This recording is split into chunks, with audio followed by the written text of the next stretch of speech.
I remember that moment, not because I died, but because for the first time in my life I was completely awake. No machines were beeping, no voices calling my name in panic, no constant undercurrent of fear like the one that had followed me through years of lying in a hospital bed. There was only darkness. Not the darkness of death, but a softness, smooth and quiet like velvet. It felt as though someone had gently wrapped me in it and whispered, "It's okay now, you can stop fighting." I used to think that dying meant falling, but it didn't. I rose.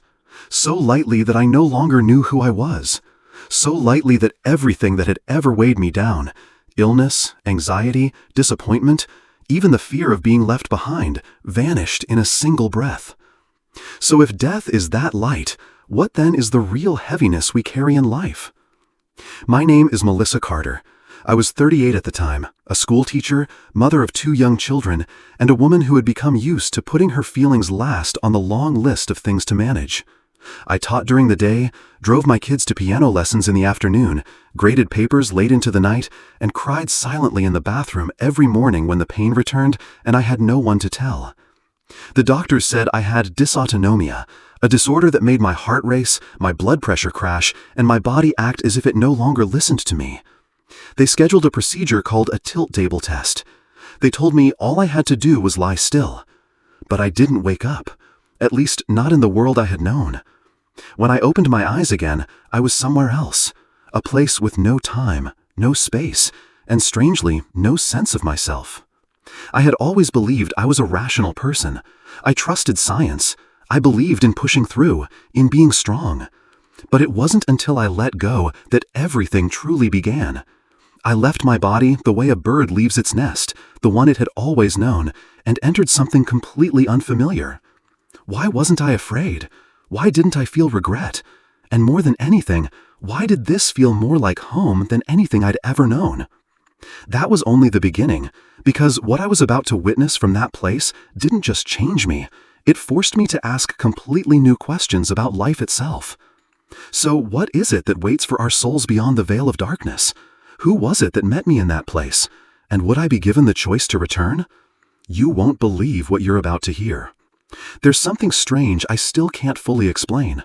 It's the fact that even before I died, I already felt like I wasn't truly living. I can't remember the last time I had a deep, restful sleep. Not because my kids kept me up, but because my mind kept spinning with questions that had no answers. How would we cover next month's tuition? Were my students learning anything? Did my husband still find me attractive now that I looked so worn down? These thoughts crowded every breath, every pause, until they left no room to simply be. I started forgetting the basics, what day it was, whether I'd eaten, or the last time I genuinely laughed. Life became a race I was always trailing behind in. My body began to rebel, throwing dizzy spells out of nowhere, episodes of heart palpitations I couldn't control, mornings when I literally couldn't get out of bed. But instead of stopping, I kept telling myself, just a little more. That sentence became the most dangerous mantra I ever learned. Just a little more, and things will get better. But when exactly is better? Have you ever lived in a body you no longer trusted? Every step felt like walking on thin ice. Every morning was a gamble. Will I collapse while teaching today? Will my students see my hands shaking at the board?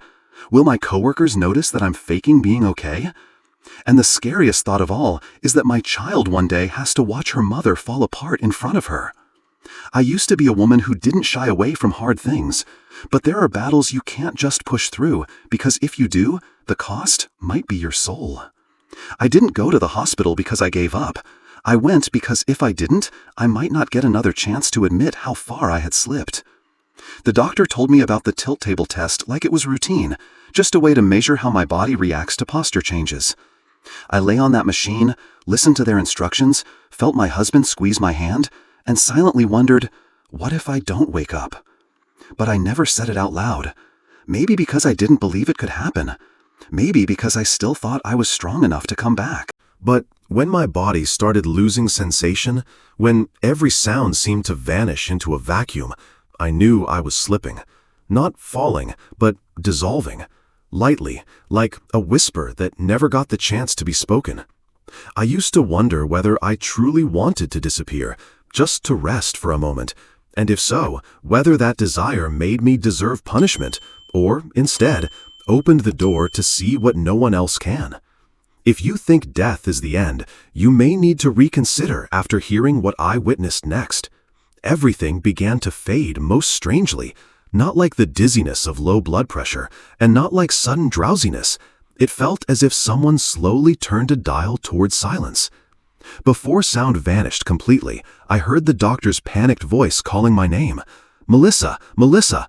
But it echoed from a distant well and no longer belonged to me. I could not answer, not because I refused, but because the familiar part of me had already slipped away from my body. I felt weightless and unconcerned, simply floating. I watched myself leave my body as naturally as a leaf drifting from its branch when the wind is just strong enough. No tug, no pain, no struggle. I was no longer there, yet oddly, I still perceived everything. I saw my body lying motionless on the test table, eyelids slightly closed, my hand no longer in my husband's. 2 nurses rushed in, the doctor signaled to tilt the table, and the alarm screamed through the room. Medically, I knew I was dead, yet deep inside, I felt an eerie calm because the worst had not happened.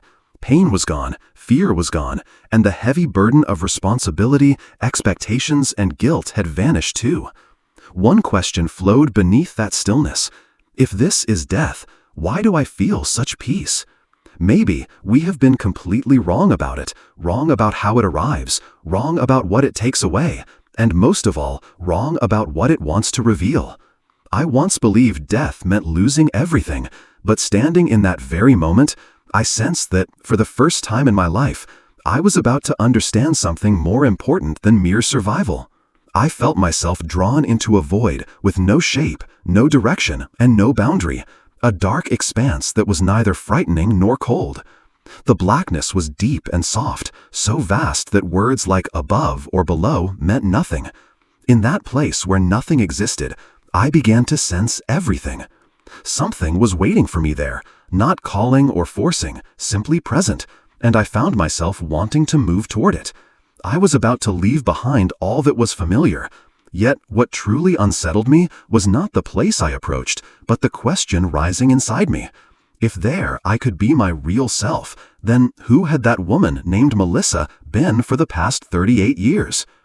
In that darkness, I met a being without human form, and the encounter filled me with a reverence that made me want to kneel. From that moment on, I knew I would never be the same person again. The moment I entered that space, I no longer knew where I was going.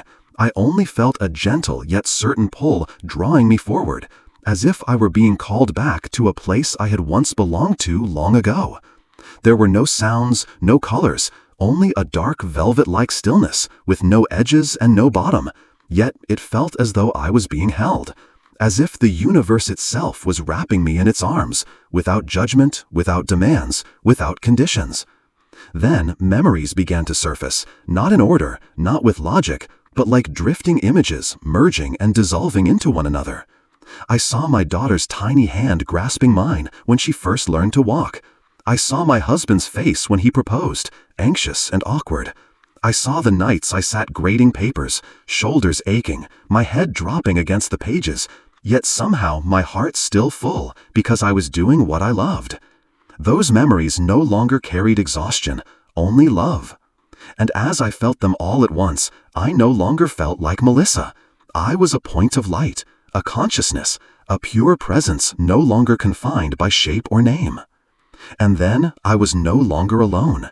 In that formless, colorless space, something began to make itself known. Not a person, not a figure, but a light that came from nowhere, yet was everywhere. It didn't blind me, it made me weep. There was no greeting, no voice, and yet I understood everything the moment it appeared. I knew, in a way beyond explanation, that this light knew me. Every thought, every failure, every hope, every time I had smiled while breaking inside. And what undid me was not that I was seen, but that I was still loved, as if none of it had ever been wrong.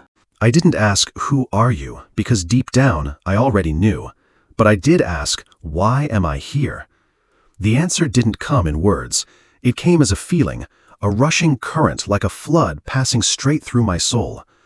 I understood that I had been brought here to remember that this life was never random, to remember that I chose it, and most of all, to remember that I have never been alone. If we truly choose our lives before we are born, then why would we choose pain, loss, and fear? Could it be that some lessons are so vast that only the most mature souls are willing to walk through them? And if you were given the chance to see the entire journey your soul has traveled, would you have the courage to face it? Because I was about to witness myself, not in the present, but before I was ever born. And what I saw stunned me. I don't know where that place exists in the universe. No map leads to it, no prayer that summons it. But it was there, as if it had always been there, waiting for me, before I ever had a name. In that velvet darkness, all physical sensation began to fade, while my intuition sharpened like a blade. I wasn't hearing with ears, or seeing with eyes, or feeling with skin, yet everything was crystal clear, as though I were touching truth with the raw, naked core of my soul. A truth that had no name, but made me weep in silence because of one overwhelming feeling I had finally remembered. I remembered a longing that had followed me my entire life, a quiet knowing that I was meant to do something more, though I could never name it. That feeling had kept me up at night, had brought me to tears on what seemed like ordinary days. And now I understand why. Because I had chosen it. I saw my soul before birth, without a body but full of purpose, seated in a space beyond words, surrounded by other souls. No one spoke, yet everything was understood. There was a preparation unfolding, a plan being formed from energy and light. And I saw myself nodding, accepting, as a vast presence enveloped me and whispered, "You will forget everything, but you will learn what you came here to learn." I chose to become a mother, to become a teacher, to live in a body that could break. Not because I wanted sorrow, but because I knew that only by passing through darkness could I truly understand the light. I was not being punished. I was on the long journey of a soul growing up. Yet the question that lodged in my throat was this: if I forgot everything before I was born, how can I possibly remember in time before this life ends? Do we all need a brush as profound as death to wake us fully? If what I saw is true, if every soul carries a plan, a purpose, a sacred contract before stepping into this life, are you living what you once chose, or have you lost yourself amid borrowed roles and someone else's dreams? What happened next not only helped me remember, but revealed why certain souls choose a very brief road to deliver a very great lesson. I don't know how I was taken there. There were no footsteps, no vehicle, no sense of motion. Yet I was moving, or rather, I was being guided.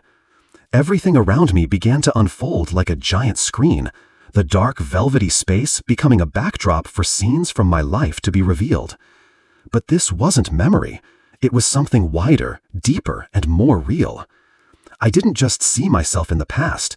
I felt everything that the people around me had felt in those moments with me. I saw the day I snapped at my daughter for spilling a glass of water, but this time I didn't just feel my exhaustion. I felt the quiet sadness in her little heart, wanting nothing more than to be praised for trying to pour water for the whole family. I saw the look in a student's eyes the day I said something careless that left a mark. I saw the tear in my husband's eye when he believed I was slipping away, and there was nothing he could do but pretend to be strong. Each image didn't come to condemn me. It came to help me understand that every small moment, every unconscious choice, every passing word carries weight, because all of it is recorded, not by some force out there, but by my soul. I had lived not knowing I was writing in the journal of eternity. And the light beside me, without a single word of judgment, asked me one question in a language that needed no words. Do you see what still needs healing? I broke down in tears, not from guilt, but because, for the first time in my life, I saw all the places where I had closed my heart. Not because I was cruel, but because I was too tired, too afraid, and too lonely to keep it open. And so I ask, if we were all given the chance to see our entire lives like this, would we dare to live differently, starting now? Would we still overlook the little moments with those we love just because we assume there will always be more time? I was shown not only this life, but glimpses of lives that came before. Not clearly in names or places, but through sensation. The feeling of familiarity when you meet a stranger. The unexplainable fear when you step into a certain place. The sense that you've loved someone long before you ever met them. All those feelings, it turns out, have a reason. We did not enter this life for the first time, and we did not choose our pain by accident. So the real question becomes, if your soul chose this lesson before you were born, are you willing to see it through? And if you refuse, are you certain you won't have to return and start again? What happened next changed everything I thought I knew about time. I was about to witness the very place where my soul had chosen this earthly journey, and the reason I had returned to become human. I stood in that space, if you could call it standing, held in a state where I understood everything and yet felt incredibly small. Not the kind of smallness that comes from weakness, but the kind that dawns on you when you realize you are a delicate piece of something vast and perfectly designed beyond imagination. In that great design, even the mistakes I had carried like burdens turned out to be essential strokes in the creation of the very being I was now seeing. Nothing was wasted. No moment was meaningless. Even the seconds when I had wanted to give up were already part of a journey that had long been accepted. I began to realize that the light beside me wasn't just there to illuminate. It was there to help me remember. To remember that my soul had once been brave enough to choose this life, not to endure it, but to transform through it. Every flare of anger, every moment of disappointment, every tear that once felt wasted was just an outer layer cracking open so something more honest could be born from within. No mistake is too great to be forgiven, and no soul is too small to impact another. But you only understand that when you look back with eyes no longer attached to form. I was taken to a place unlike anything I had ever known. There were no walls, no ceiling, yet it was full of presence.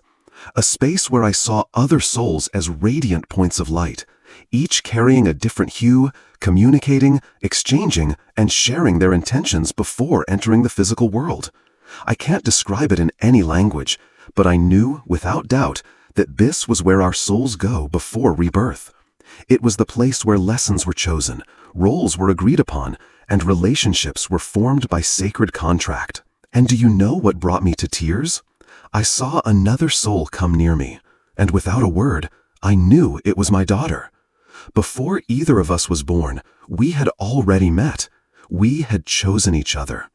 I became her mother not by chance, but by a sacred promise between two souls who wished to love fully, together. So if every person who walks into your life, whether to love you or to wound you, is a soul who once agreed to help you grow, how would that change the way you see them?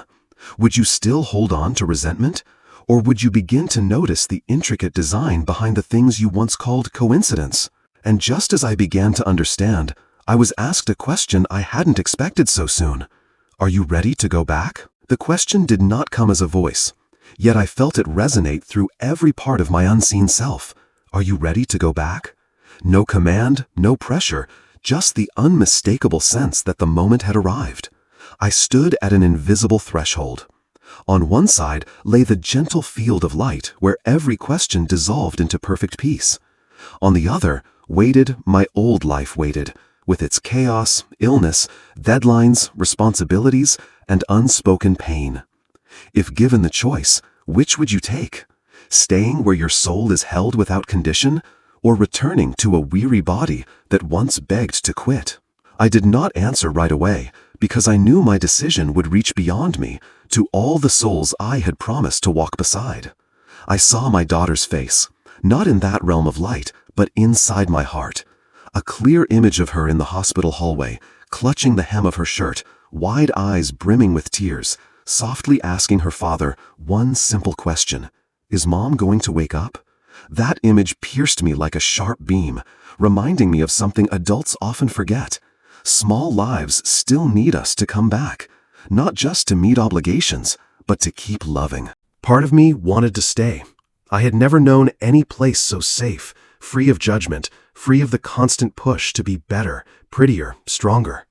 Pure presence allowed me to exist exactly as I was.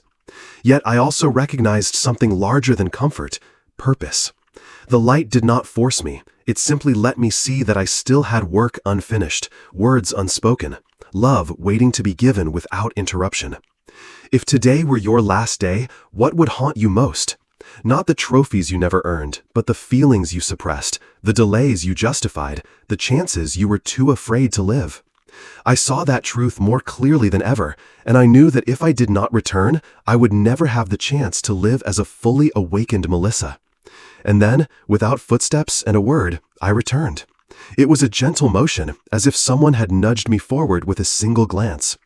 I knew that the moment I opened my eyes in the old world, it would be the beginning of a new woman, not because I had changed, but because I had remembered who I was. But what awaited me in that world was not soft or easy, because coming back into the human experience after knowing the soul is the hardest lesson of all. Are you ready to step into the most difficult part of the journey? When I opened my eyes, the light in the room didn't look like any light I had seen before. Not because the bulbs were brighter, but because I was different. My vision hadn't changed, but the way I saw everything had. I saw the hospital ceiling with its old stains. I saw my husband's eyes, red from nights without sleep. I saw my arm still hooked to an IV, my body still fragile, my heartbeat faint. But amid all of it, I saw the one thing that mattered most. I still had time. I was alive. And I had returned, not because I was more deserving than anyone else, but because there was something I still needed to complete. My body still hurts. The dysautonomia didn't vanish like magic, but the fear was gone. What used to paralyze me wasn't the illness. It was the helplessness, the meaninglessness, the feeling of being unseen. That had now given way to a strange stillness.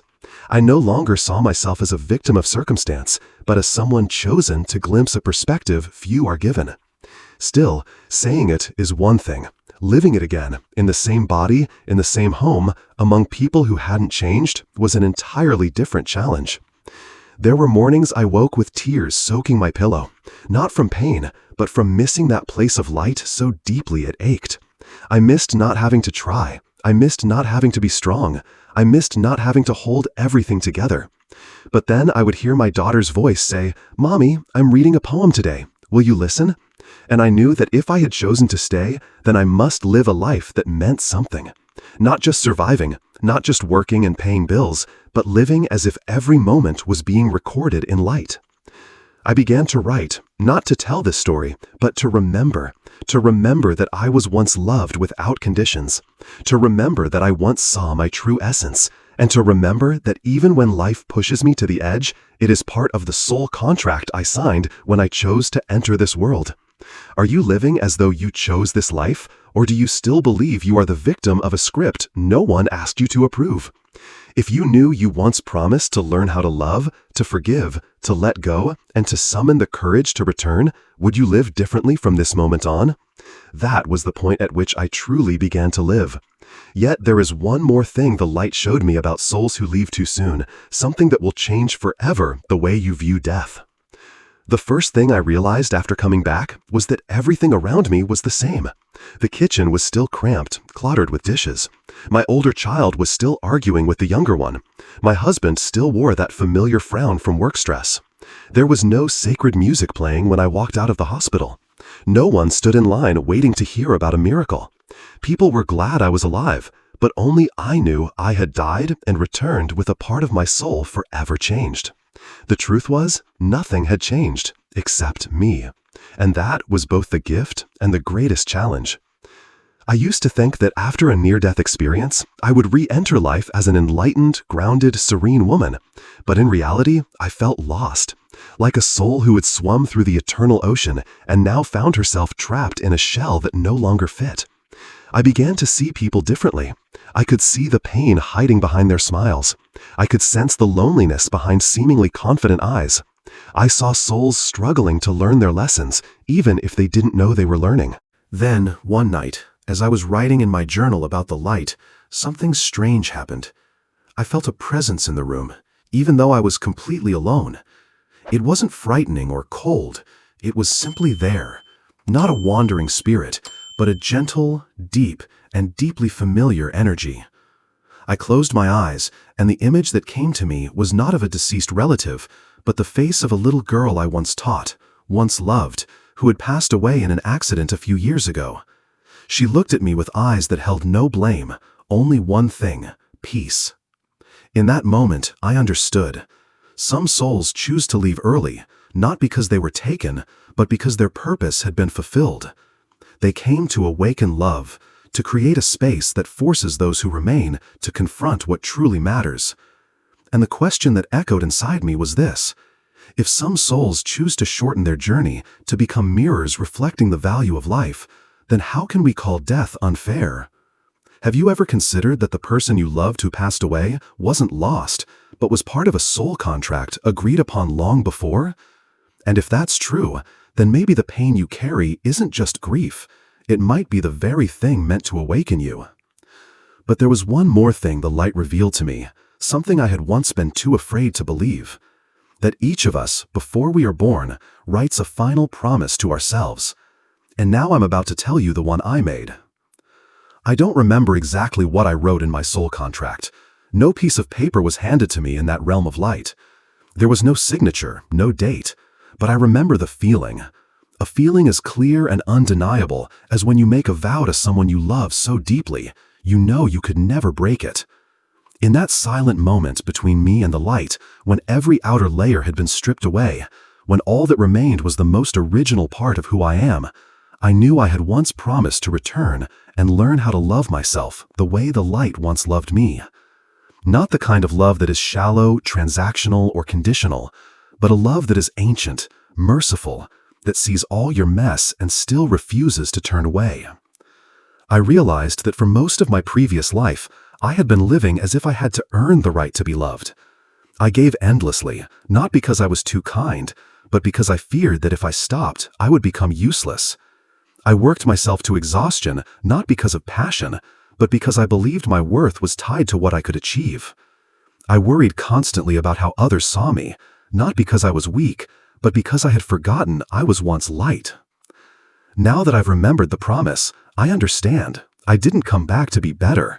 I came back to become someone different. Someone who knows they don't have to overextend themselves to be allowed to exist. Someone who doesn't need to prove their worth just to be seen. Someone who no longer betrays their soul for the illusion of peace. The promise I wrote wasn't, "I will live without mistakes." It was, "I will no longer repeat the mistake of forgetting who I am." And what about you?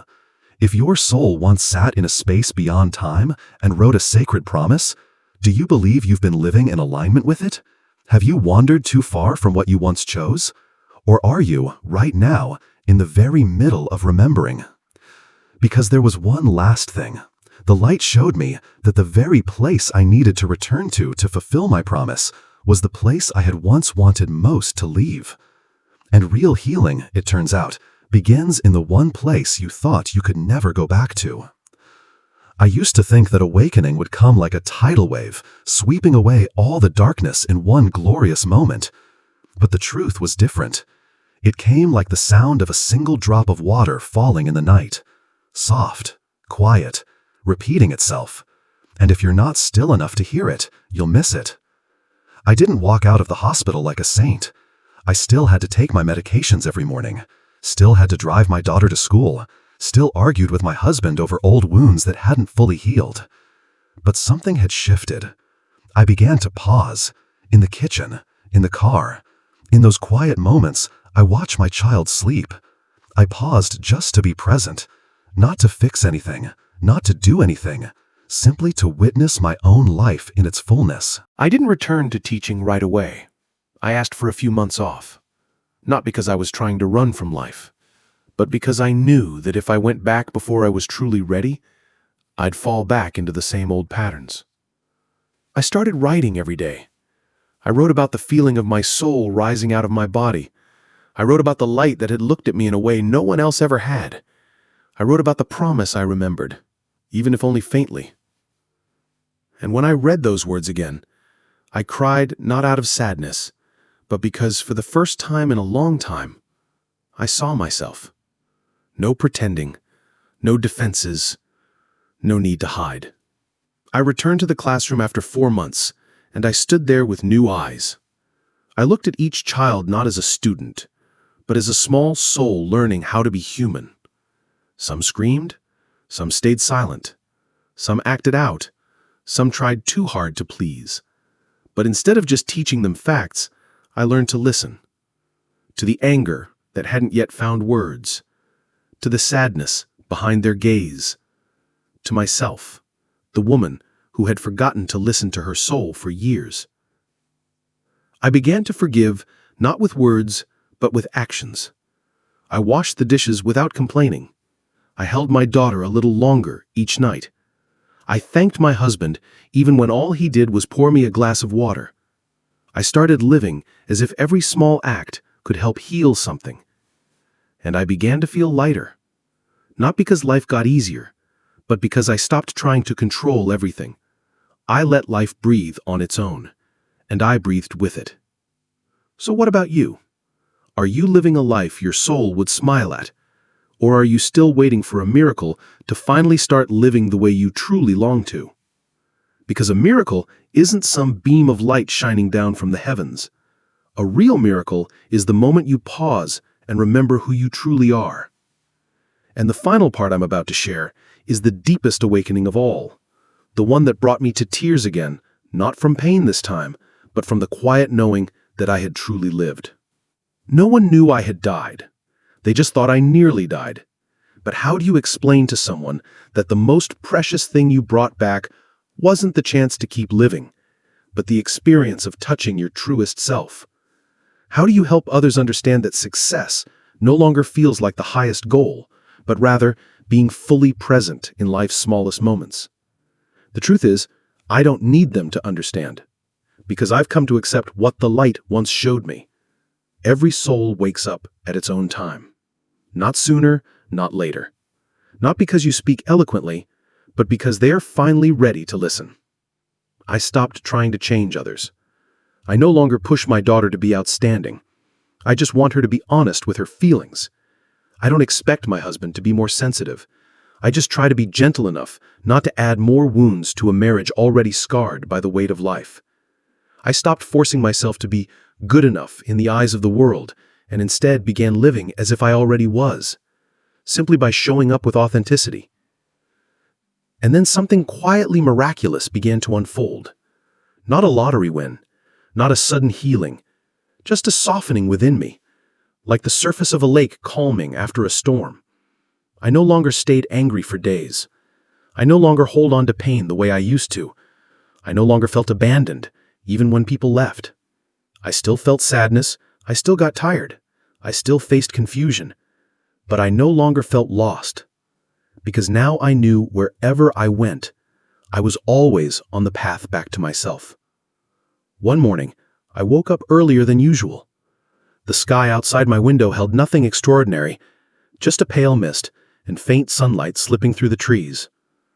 But I stood there, quietly, not because the view was beautiful, but because my heart whispered, "Thank you." No one taught me that. No one told me to be grateful. I simply felt it.